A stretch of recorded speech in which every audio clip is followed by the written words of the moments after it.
Okay, so what we're going to do here is we're going to lash this Fieldcraft knife into the end of this ice spud so we can dig a hole in the ice and do a little fishing. So what I've done is I got a little hank of paracord here. I tie a simple overhand knot in the end, and I'm going to do the same thing and tie another overhand knot in the middle of the line. Slip knot. So it's called a jam knot.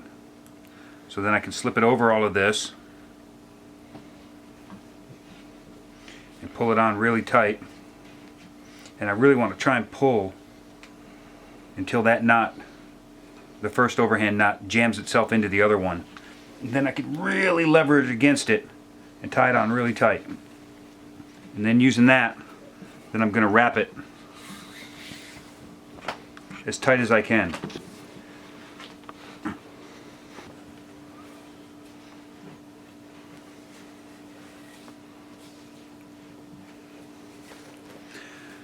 Now the reason I'm wrapping back towards the end again is because my second wrapping will bind friction on the previous ones and keep everything that much tighter. Right here too. The lashing looks sloppy, but it's supposed to be. If you keep it nice and sloppy, then each wrap bites down on the wrap before it. If you wrap it nice and clean and neat, then you have all kinds of trouble, because if one of them comes loose, it just loosens the whole mess up. So we went back and forth multiple times with really tight wraps over the other ones, and then secured it by wrapping it between the blade and the wood, and then tying a knot in that. So another critical piece of this is we've notched the wood at an appropriate height for my height, and then tied a loop knot in it that I can loop around my wrist. It's basically just a overhand knot on a bite, and then we feed the rope back through it. That way I can put it on or take it off and it'll fit over my mittens. And the point of this is that once we break through the ice, it's very common to send the ice spud down into the ice, and then you lose it and it goes to the bottom of the lake and maybe you find it in the spring, but in any event you're out of a knife. So we've cleared the area with our boots to get rid of all the extra snow and basically pick out the spot we want.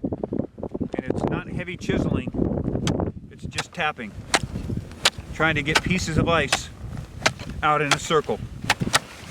I'm really impressed at how little pressure I have to put down on the knife. I know it may seem to you like we're abusing this knife, but we're really just allowing the weight of the pole to fall down in a straight line, and we're making sure that you're just letting it barely fall on the ice, and it's surprisingly quick at breaking the ice up.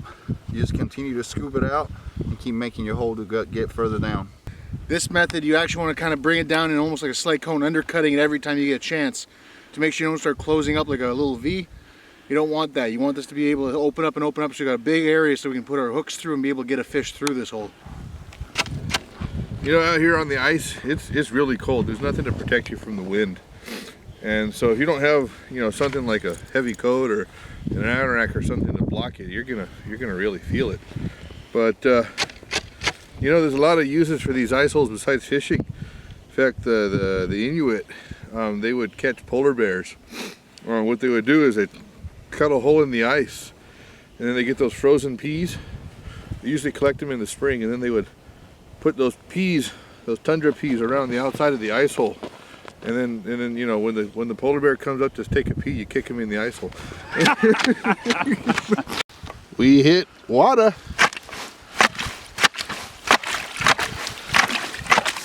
So now we just got to cut all the rest of that ice out. Oh, look at that go. This is gonna be cold.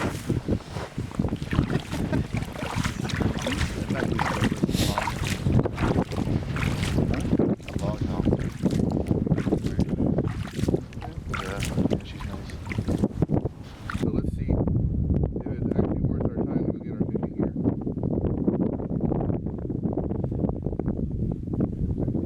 There it is, that's the bottom. Yeah, probably not worth putting the fishing gear on this one. We've done zero damage to this knife because we didn't get aggressive with it. It was light tapping and chipping the ice out and letting the weight of the staff and the weight of the blade do the work.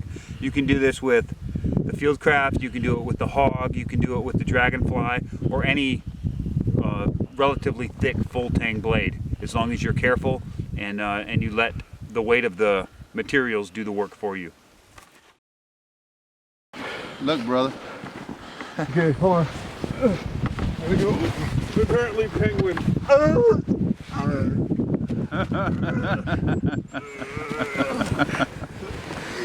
They're learning how to be into it with pulling the seal out of the hole.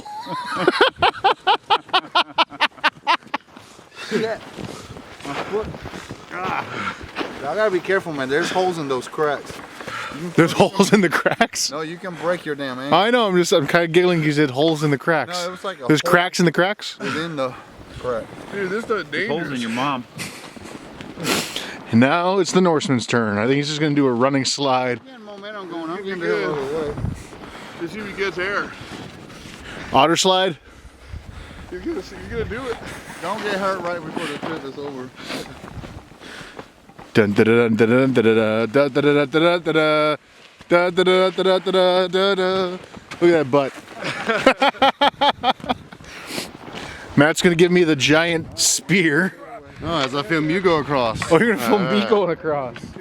Oh man. Caleb, the clan. You ready? Yeah.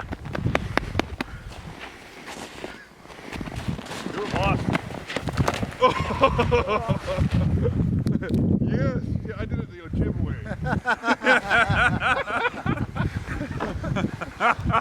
way.